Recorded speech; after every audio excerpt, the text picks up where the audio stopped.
Perek Aleph Mishna Gimel, Part 3. So we're now going to try to finish up the Mishnah.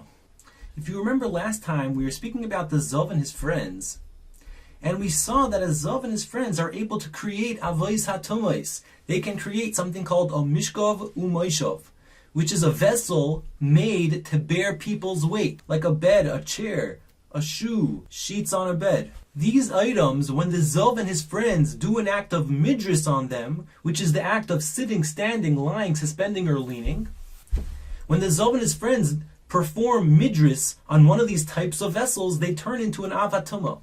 And remember, an avatuma is able to make a person and vessels tameh. In this part of the Mishnah, we're discussing a mרכב, which is another type of vessel that can become an avatuma if the Zav and his friends perform midris on it. Now, what's a mרכב? What type of vessel is that? So if you look over here at these saddles over here. Now, a saddle can become a mishkav u'Moshav, because as we said, a saddle is made to bear people's weight. And therefore, if a Zav or one of his friends sits on a saddle, it turns into a mishkav u'Moshav. It turns into an avatuma. Now, a mרכב is a type of accessory to a saddle. If you could see here, there are many different accessories to saddles. So if you look at this saddle over here, it has something called a pommel, which is like the handle over here. Now the pommel has two horns to hold yourself on. This is one type of mרכב, an item made to help you ride. And therefore, if a Zav or one of his friends bears most of their weight on the mרכב turns into an avatuma. And imagine if the pommel was under this massive stone over here. So you have the pommel over here. Here's a beautiful depiction of a pommel. And then you have the Zav or one of his friends doing an act of midris on top of the stone. And the question is, could his tumah go through the stone? And one might have thought that of course not, because he's standing on the big rock. He's not standing on the pommel. His weight is unrecognizable due to the largeness of the rock. And we can't consider it like he's standing on the pommel. So the chiddush of the Mishnah is that a pommel is even able to become tameh under an even misama. Now this concept is called even misama. Even misama. Based on the pasuk in Daniel, if you remember your Tanakh stories where Daniel was thrown into the cage full of lions, and there was a large rock placed at the opening of the cave. And the pasuk says, V'hisoyus evin chada, one rock was brought, V'sumas al pum guba, and was placed at the mouth of the pit. V'sumas, and placed. So the concept is called even misama because it's a large rock that can't be moved. And the idea is that the tumah is able to transfer through it. Now what happens is, if you take this pommel that became tameh and you yank it out from under the large rock, so you have this pommel here, which is a mרכב.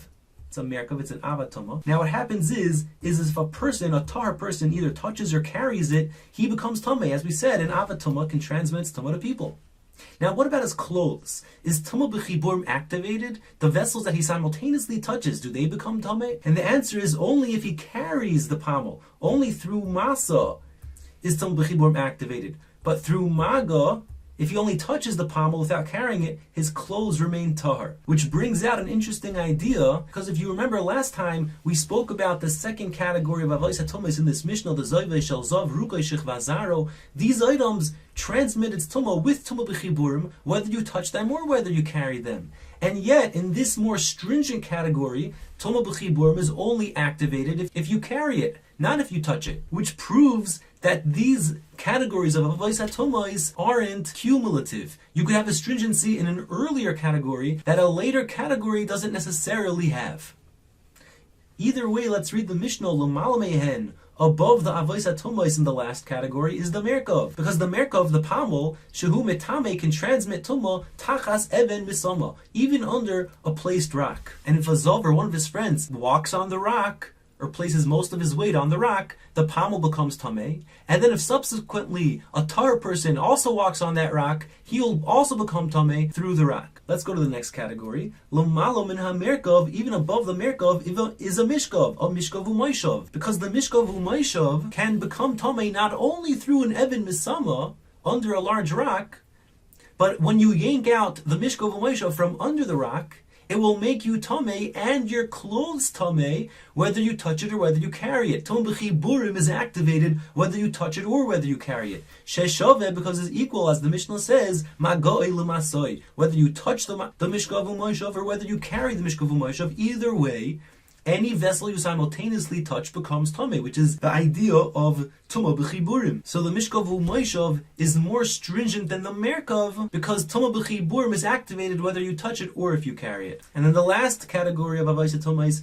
is l'mala min ha-mishkav. Even above the mishkav u'moshav is hazov, the zov himself. Shehazov oisei mishkav, because a zov can create a mishkav u'moshav. He can create the avatuma.